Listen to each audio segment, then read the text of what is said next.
আপনাদেরকে এসে বলছি, যারা এখনো পেছনে দাঁড়িয়ে আছে যারা এখনো দাঁড়িয়ে রয়েছে তাদেরকে অনুরোধ করছি, মাস্টারমশাই যারা আছেন আপনার অনুরোধ করবো বসে পড়ে আপনার নেতৃত্ব হবে, আপনাদের নেতৃত্বে কিন্তু এইভাবে আপনি দিচ্ছেন।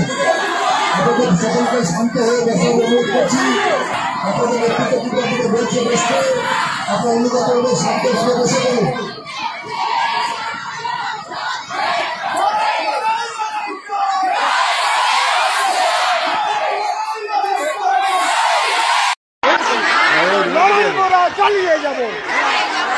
দেখুন স্বতঃস্ফূর্ত শিক্ষক আন্দোলনটাকে বলে দেখুন।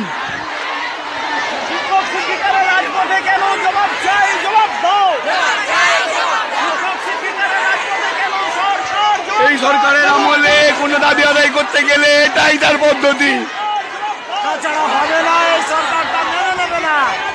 নির্লজ্জ লড়াই লড়াই লড়াই চাই, লড়াই লড়াই লড়াই চাই।